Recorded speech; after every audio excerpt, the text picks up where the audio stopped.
بسم الله الحمد لله والصلاة والسلام على رسول الله صلى الله عليه وسلم أفضل صلوات الله وسلامه وبركاته عليه. الحمد لله الذي له العزة والقدرة والقوة وله الأسماء الحسنى وصفات العليا، والذي خلق الخلق وأحصاهم عددا وقسم رزاقهم وقدر أجالهم. نحمده سبحانه وتعالى حمد الشاكرين، ونستعينه استعانة الموحدين، وأشهد أن لا إله إلا الله وحده لا شريك له، وأشهد أن محمدا عبده ورسوله صلى الله عليه وعلى آله وصحبه أجمعين. Oweekitiibwa Allahu Jalla wa Ala tumwebaza era nga tumutendereza n'amatendo amajjuvu.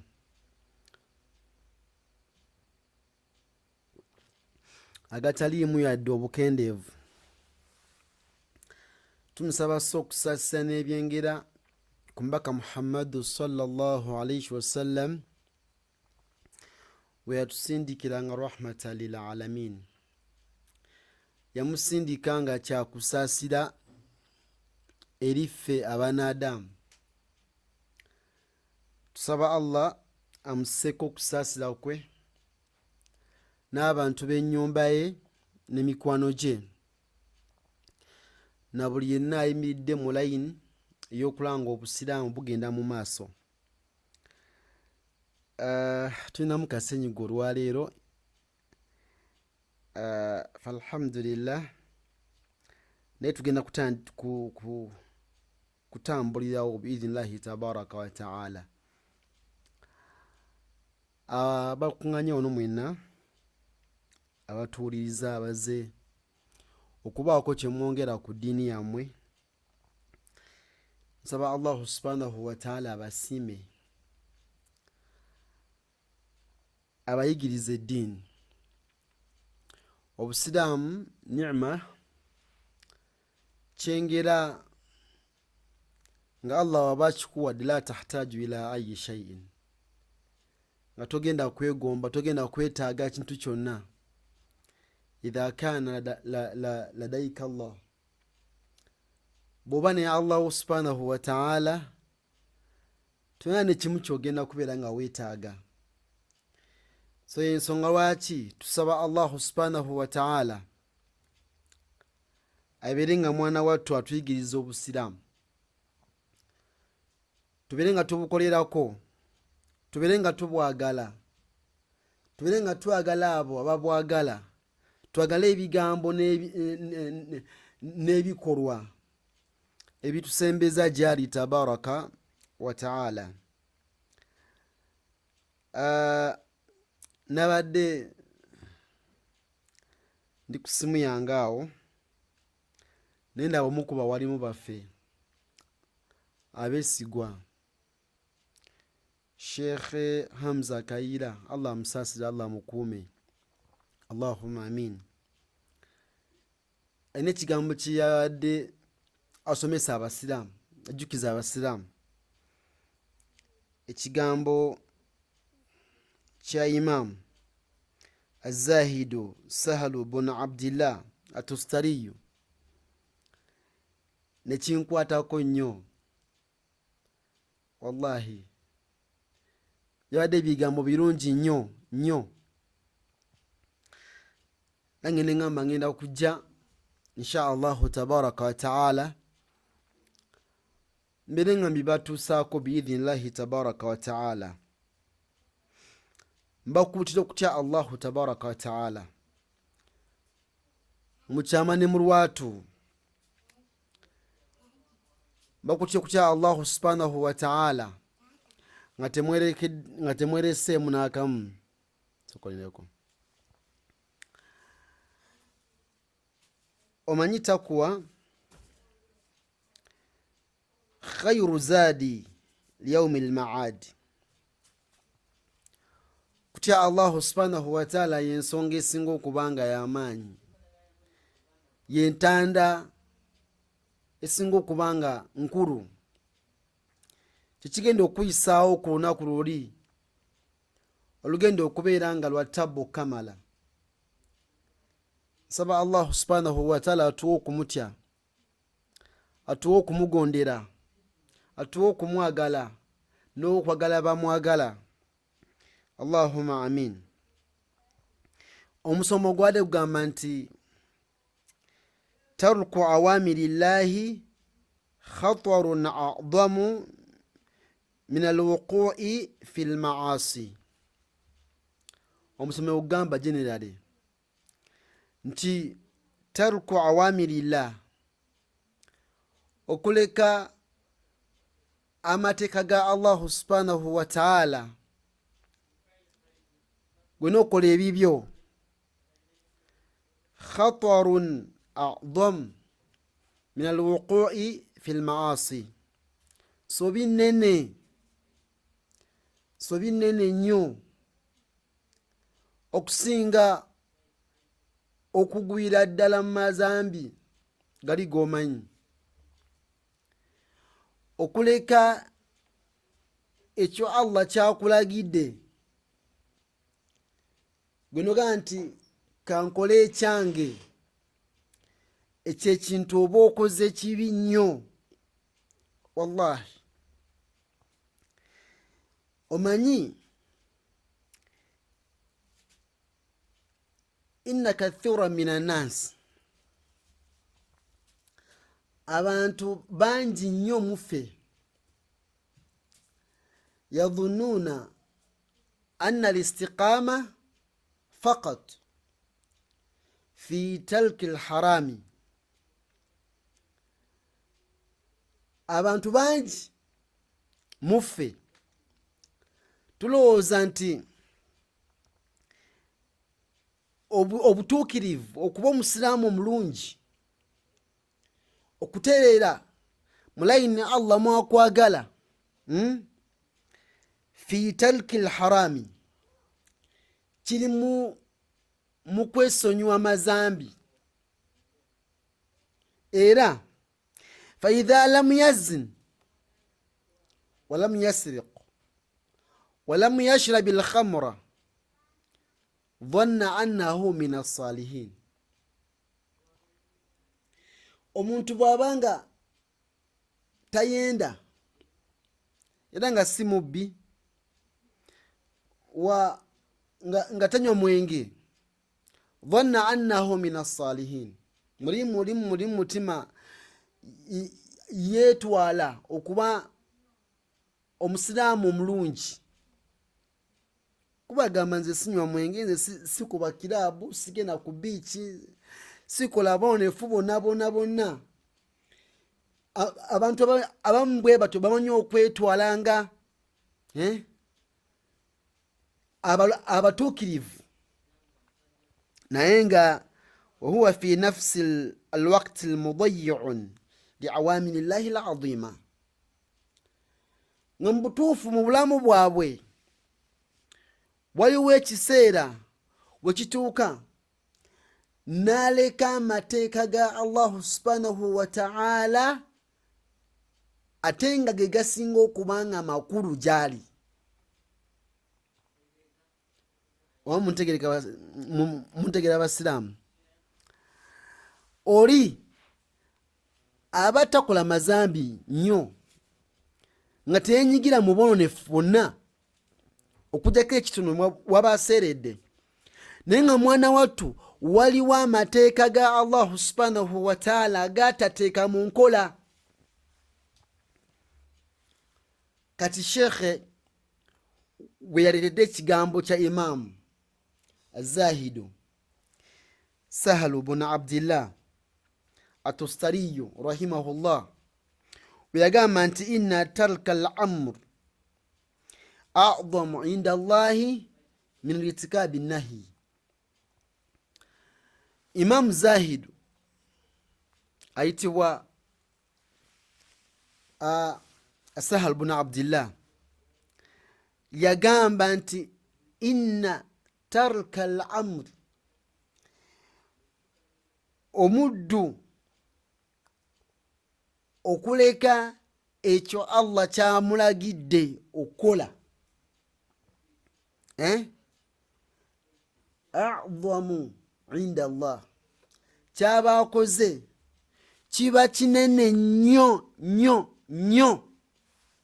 Mu bunene bwakyo tetutegeeza nti aba akoze kirungi, nedda, wabula mu bunene bwakyo kijjira mu saidi embi.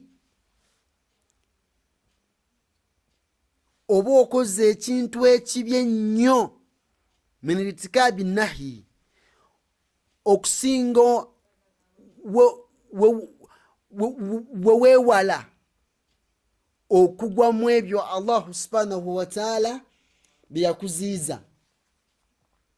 Nga wetulabye wali waggulu nti omuntu bwabanga tayenda, bwabanga tabba, nga takuba zaala, tanywa mwengi, dhanna annahu min as-salihin, muli yeetwala okuba nga muki mulungi mu maaso ga Allah subhanahu wa ta'ala. Kyokka mwana wattu ng'ayina amateeka ga Allah gajolonga, nankubadde takola ki, teyenyigira muki mu mazambi. Kati Sheikh yaleeta etteeka lya Allah subhanahu wa ta'ala ku nsonga eyo mu suratul Ahzab, ojja soma waawo aya meka mu 6 ng'agamba nti wama kana limu'minin wala mu'minatin idha qada Allahu wa rasulahu amran an yakuna lahum al-khiyaratu min amrihim. Tekigwana eri omukkiriza omusajja wala mu'minatin yadde omukyala nga idha qada Allahu wa rasulahu amran, nga singa Allah subhanahu wa ta'ala ayina ensonga gy'amaze okubeera nga yasalawo, oba omubaka wa Allah sallallahu alayhi wasallam nga ayina enamula yonna gye yabeera nga atuwa, tekikugwanira gwe omukkiriza naam okubaako ne option endala etali ya Allah subhanahu wa ta'ala na mbaka we n'ogigoberera.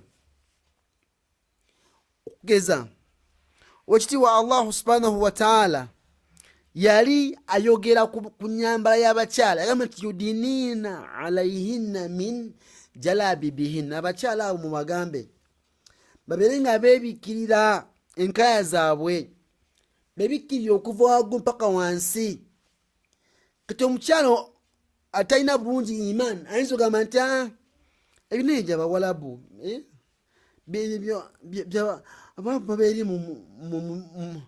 mu musenyu, simanyi biki, enfufu nyingi, so balina okwebika. Naye kati newaffe tulina weather ennungi, biki okiraba, n'ava ku tteeka lya Allah subhanahu wa ta'ala n'agenda ku kike. Kati Allah tugambye nti waman ya'si llaha wa rasulahu faqad dalla dalalan mubina. Omuntu avudde ku mateeka ga Allah subhanahu wa ta'ala n'ajeema n'akola ebibye, abeera amaze okubula olubula olunene gy'atagenda kuva. Bwe Allah subhanahu wa ta'ala tusaba Allah atukuume, atulage amazima nti mazima n'obulima nti bulimba. Okuva ku mateeka ga Allah subhanahu wa ta'ala kikolwa kinene okusinga ekikolwa kyewandikoze ekyo kyeyakola ki, kyeyakuziiza. Wakitiibwa Allah subhanahu wa ta'ala n'atugamba era nti falyahdhari alladhina yukhalifuna an amrihi an tusibahum fitna au yusibahum adhabun alim. Abantu abava ku mateeka ga Allah subhanahu wa ta'ala baberenga batimanyi nti Allah subhanahu wa ta'ala agenda kuleeta ebigizo mu bulamu bwabwe.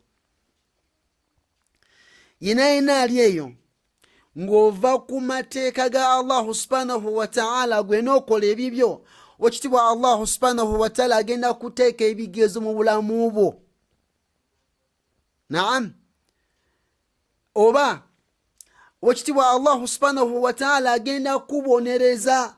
Lwaki? Okuva ku mateeka ge yakuwa otambulireko. Allah, ensi ya Allah, nawe olina ennyumba y'ewaka, olina amateeka gafuga ewuwo, era bw'osanga bagamenye ovaako waya. Naam. Ayahsabu linsanu ayutraka suda. Wekitibwa Allah atubuuza nti mwe mwali mulowooza mugenda kulekebwa bulekebwawo nga temuliiko mateeka gabafuga?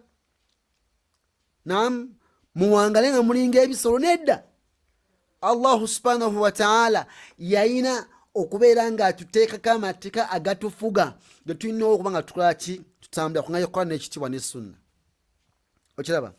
Kati yenna ava ku mateeka ago beera ng'okimanyi nti ogenda kufuna ebizibu bigenda kujjira. Bizibu bigenda kujjira. Wallahi. Nagamba wekitiibwa Allah subhanahu wa ta'ala, Allah yatuwa amateeka mangi. Wa aqimu salata wa atu zaka warukau ma'a rakiin.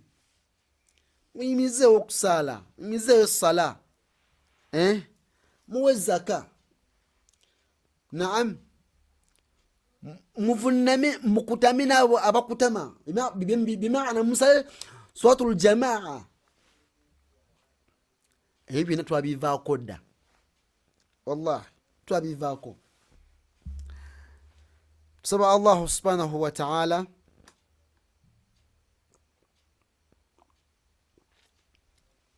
ateeke mbaddu abamugondera ebbanga lyonna. Allahumma amin. Nansonyiwa okunywa nga wembasomesa namukasenyiga ddoboozi liba libula.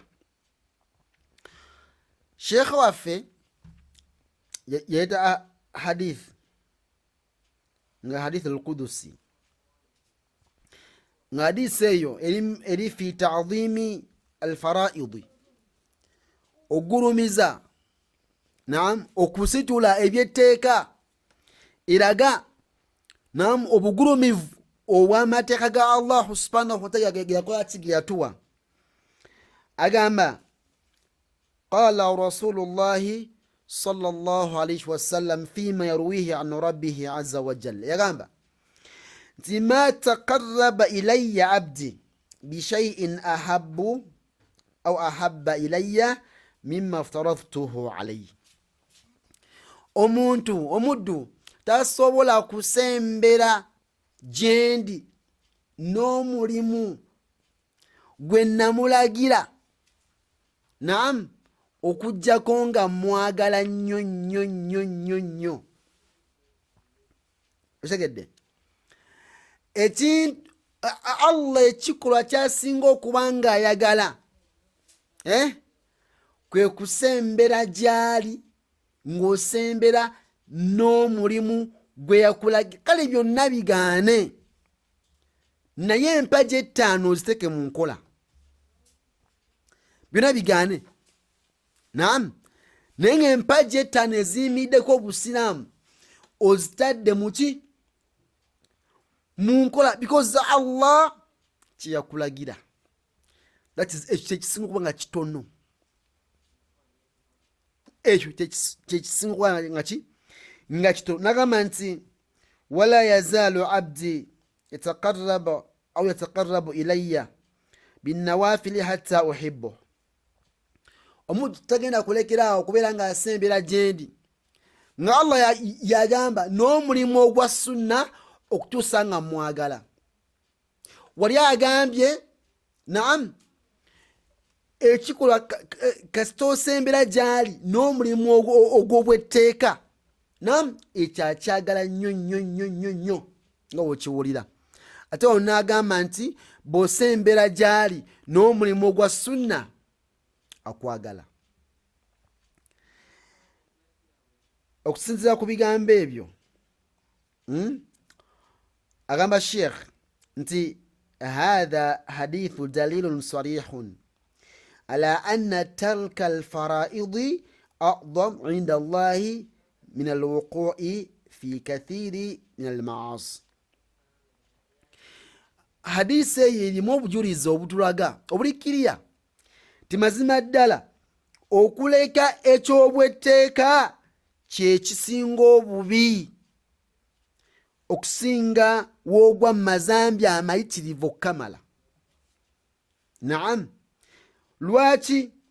Lianna agamba Sheikh nti ahabba ma yutaqarrabu bihi ila Allahi huwa adaa'u ma amara bihi. Gyokoma okubeera ng'osembera eri Allahu subhanahu wa ta'ala ne bye yakulagira oba otuukiriza ebyo bye yakulagira, oba oyimirizaawo amateeka ge. Ntegerekese, oba oyimirizaawo amaki ginanzije, oba oyimirizaawo amateeka ge. Okiraba? Lwaki Allah akugambye nti kola kino, Allah akugambye nti kola kino, naawe n'okikola, n'osembera kumpi naye ng'osala fajiri, ng'osala dhuhuri, osala asri, maghabi, ishai mu jamaa, osibara. Twakava mu Ramadan bangi temuna kusiba naku ze mwalyamu. Okiraba? Ez'obwetteeka muli mu kusiba Mande Lwakuna kitali kibi naye osooka n'okulembeza ekyobwetteeka. Abasiraamu kulembeza ekyowaki ekyobwetteeka. Agamba Sheikh nti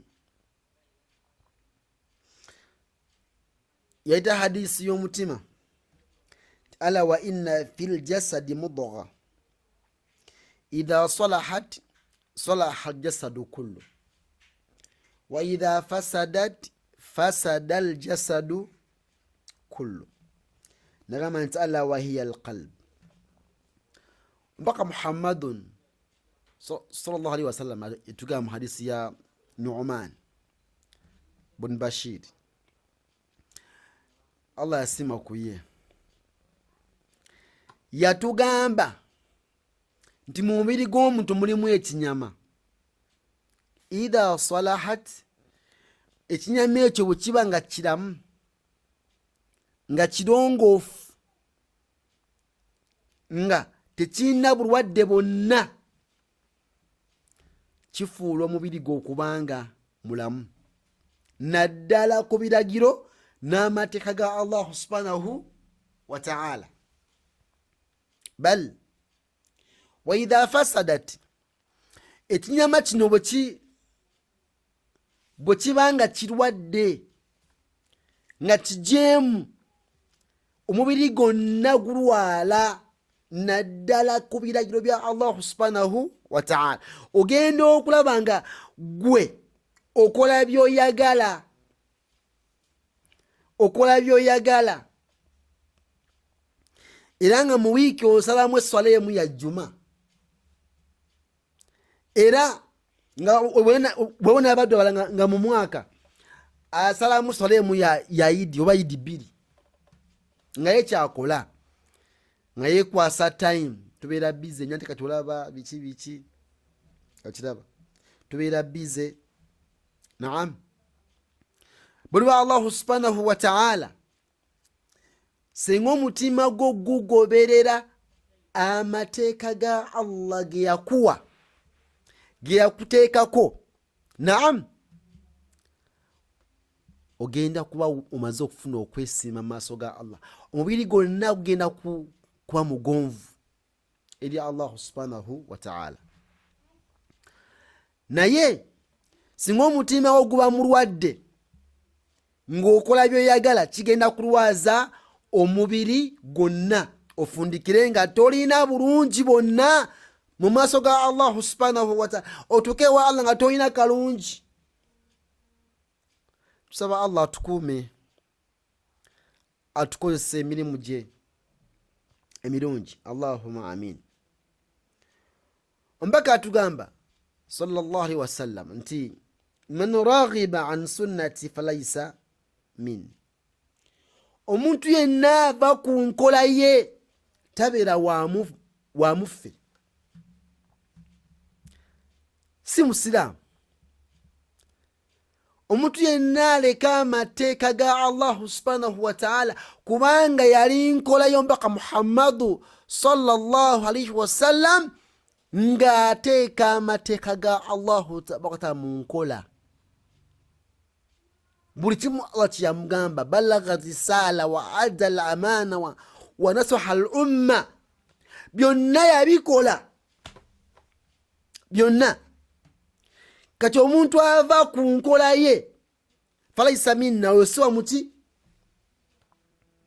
Naam, natugamba hadisi endala nti ahabu al-a'mali ila Allahi adawamuha wa in qalla, omulimu ogusinga okubanga gwagalwa eri Allah subhanahu wa ta'ala gwe mulimu okola ki ogugenderera newe guba mutono.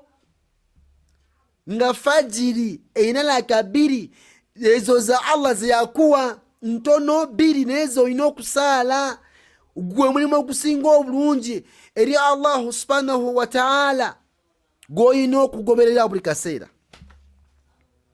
Naam, tusaba Allah subhanahu wa ta'ala atulungamye ku mateeka ge.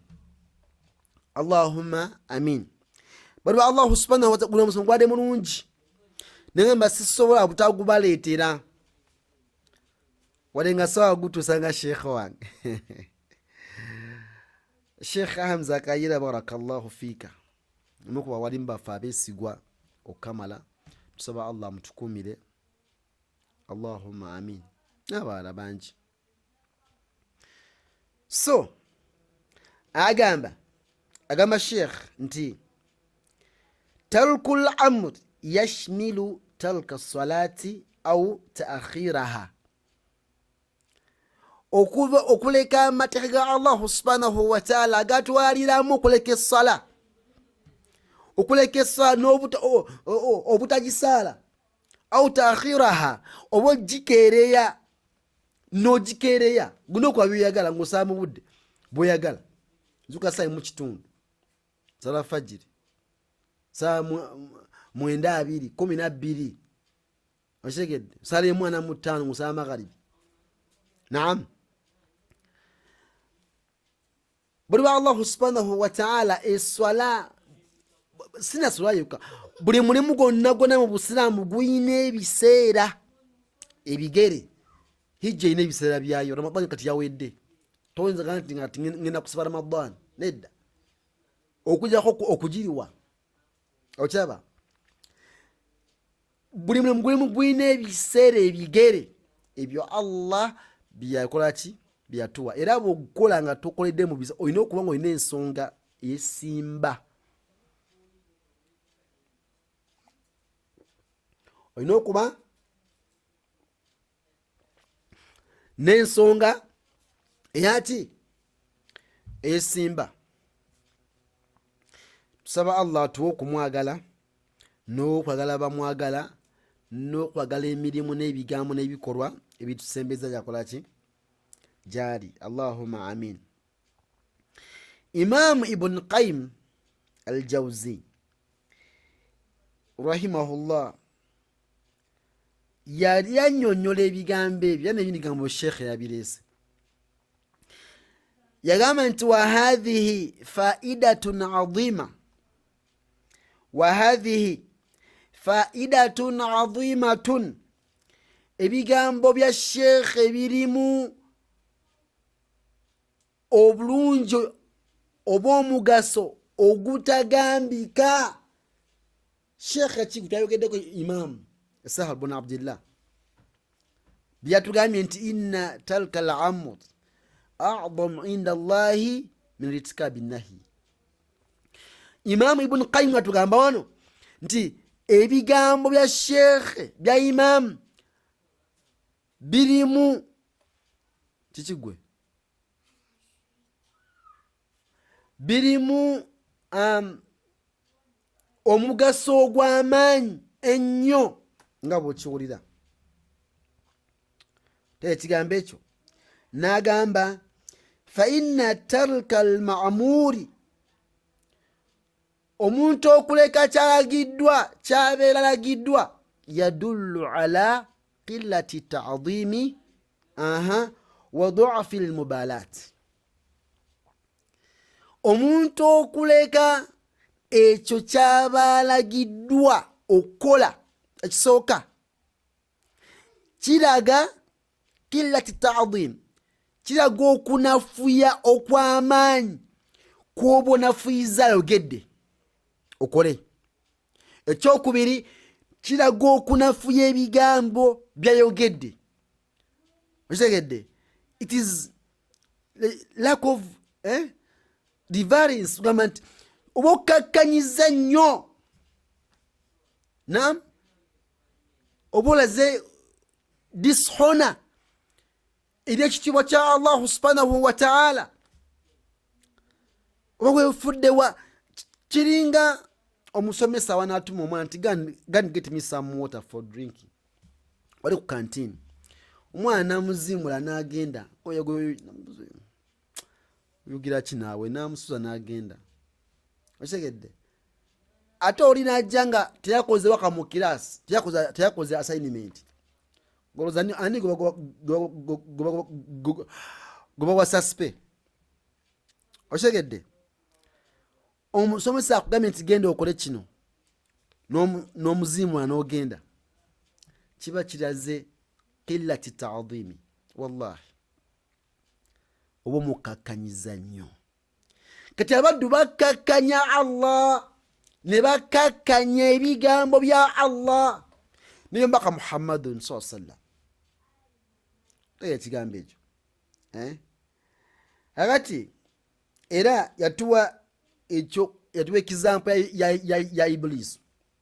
Nagamba nti Iblisu lam tuhlikuhu shahwatan au shahwatun. Iblisu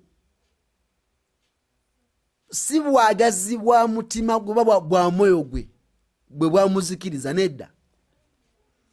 Bal Iblisu ya agamba Sheikh nti ahlakahu tarku amri wahidin, yaleka ensonga egi emu yokka. Iriwa hina qala Allahu lahu isjud fa aba wastakbar. Allah yamugamba nti, yabagamba ng'agamba zimalayika ze, naam, muvunamire Adamu, fasajadu, ne zivunama zimalayika illa Iblisu, okujjako ye, lam yakun mina sajidin.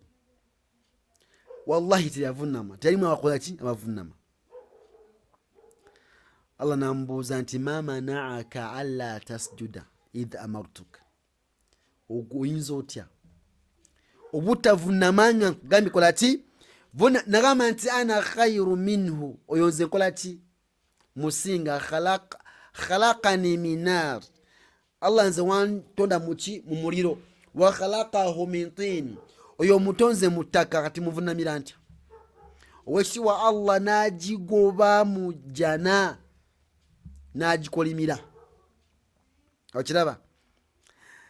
Lwaki agikolimira? Yaleka etteeka eri just limu lyokka bwe kuvunama.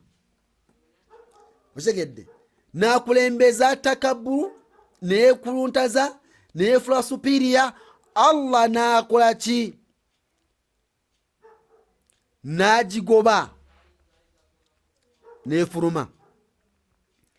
Nabwe kityo baddu ba Allah subhanahu wa ta'ala, tusaba Allah tuwe okumwagala, ya Rabbi okuteeka mu nkola amateeka ge. Allahumma amin. nga tumaliza insha Allah tabaraka taala omuntu alina okukimanya nti amazambi kad taksiru aljawarih, amazambi tukitwale nti gamenya mbirizi. Amazambi tukitwale nti bwokola ezambi osobola omenyeka olubirizi. walakina talka alawamiri la yaksiru alquluba, okuleka amateeka ga Allahu subhanahu wa ta'ala kimenya mitima. Kimenya mitima basiramu. Okuva kwebyo Allah byakola ki? Byakulagira kimenya mitima. Omutima gwo negulwala nobanga tokyasobola kutege. Omanyi Allah atubuza nti afaraaita man ittakhadha ilahahu hawahu wa adallahu Allahu ala ilmin wa khatama ala sam'ihi wa qalbi wa ja'ala ala basarihi ghishawa. Natubuza nti faman yahdihi min ba'di la, faman yahdihi, Allah tungamba nti tolabo yafuula obwagazi bw'omwoyo gwe n'abufuula Katonda we, nga buli mutima kyekugamba kyakola. Allah kyakola aziba ki? Naam, aziba amatuge nga takyasobola kula. Summun bukumun umuyun. Wallahi aziba amaki? Amatuge, naziba amaaso ge, n'ateeka envumbo ku mutima gwo nga tosobola kutegera busiraamu. Lwaki? Buli kigambo kyabadde bakugamba okirabanga muzannyo. Ng'okirabanga muzannyo. Era abaddu bagenda kujja balaajana ku lunaku luli nga bamu tebalaba, balina embuto zikoma eri. Abagambye nti naam, saagala ayogera nange. La tukallimun, temwogera ki? Saagala kuba ki? Naye nga balaajana bagamba Allah waffe tetubanko bakafiri, tukanko shiriki, naye nga walimba. Okiraba? Abagambye nti dhalikum biannakum takhadhtum ayati llahi huzwa, mbayingiza omuliro ogwo biannakum kulwammwe kennyini takhadhtum ayati llahi huzwa, mwatwala ebigambo bya Allah nga bya lusaago mubizanyiramu. Wagharatkum alhayatu dunya, mwadda ku nsi kuno ne mwefula abakabi, ne mwefula bannantagambwako. Kati falyawma la yukhrajuna minha, teri agenda gufuluma. Wala hum yusta'tabun, teno mwagenda kusabibwa kwenenya, teri. Bali ba Allah subhanahu wa ta'ala mu birange ebyo bigenda kuba bizibu nnyo kunakolo. Wallahi falyawma nansakum kama nasitum liqaa yawmikum hadha, tubeerabidde nga nammwe omwerabira olunaku lwammwe olw'okusisinkana. Bali ba Allah subhanahu wa ta'ala buli woolabanga okoze zambi ba weerabidde olunaku lw'ogenda okusisinkana Allah. Buli wookola ezambi kimanye nti oba weerabidde olunaku lw'ogenda okusisinkana Allah. Tusaba Allah tusonyiwe. Allahumma amin. Kakati tugambye nti amazambi gamenya mbirizi ezisobola okuddawo, walakin okuleka amateeka ga Allah kimenya mutima nga tegusobola kuddawo. Mutima gujja kulwala, gujjule enziro. Naam, Allah akutwale omusinkane nga toyina ogenda kuwonera. Tusaba Allah tukuume. Allahumma amin.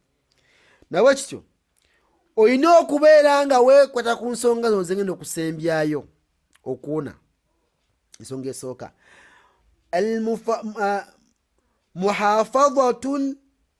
muhafadhatu ala alfaraidi, weekwate nnyo ku ebyo Allah byeyakulagira. Weekwate nnyo ku ebyo Allah byeyakulagira. Wallahi kale ebirala byonna bigaane, buli kimu kigaane, naye ebyo Allah bye yakulagira bikole ki? Byekwateko, ojja kuwona biidhinillah. Ekyokubiri, almubadaratu ila awamirillah. Buli woolaba nga Allah agambye dduka misinde, Allah agambye eki? Misinde. Allah agambye eki? Misinde. Yanguyirwa nnyo okola ibada. Tolwawo, yanguyirwa nnyo okola ibada.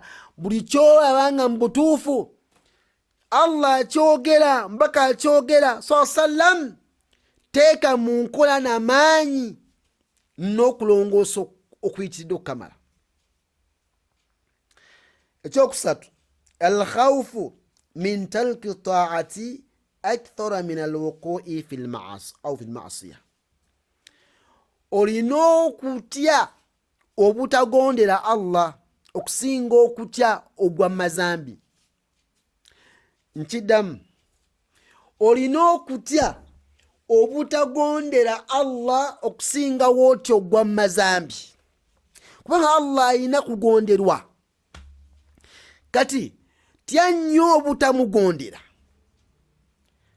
Naam, totya gwa mazambi, totya kugwa mazambi nnyo okusinga bootya okujemera Allah subhanahu wa ta'ala. Sorry, omugondera. Oyina kutya butamugondera. Nyinza ntya obutagondera Allah wange alladhi khalaqani, naam, warabbani warazaqani, eyantonda nandera nandabirira. Nyinza ntya omuvaamu nensinza shaitan, nenfuwa emindi, nenjabya enyimbe, naam, nenywa mu bidaat. Nyinza ntya ojemera Allah wange? Bari Allah subhanahu wa ta'ala akasembayo, as-su'alu Allahi atawadu'a walinqiyada.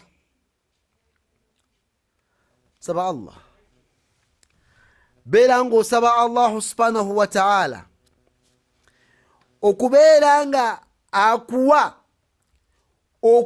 obwangu bw'okuteeka mu nkola amateeka ge. Saba nnyo Allah kuwe. Allahumma a'inni ala dhikrika wa shukrika wa husni ibadatika. Saba nnyo Allah akuyambeko okola ibada, naam, akuyambeko okuzirongoosa, akuyambeko obeere ng'omwebaza, akuyambeko okukola buli kimu kyonna abeere nga akuyambako, obeere kumpi naye. Bwetutyo tugenda okuwangala mu nsi muno nga tuwangadde mu mbeera esinga okukola ki? Obulungi. Ebigambo ebyo nyongeddemu ebyange ebitabadde mu darusu ya Sheikh, naye just ogazyamu ku musomo. Subhanaka Allahumma bihamdika nashhadu an la ilaha illa anta nastaghfiruka wa natubu ilaik. Assalamu alaikum wa rahmatullahi wa barakatuh.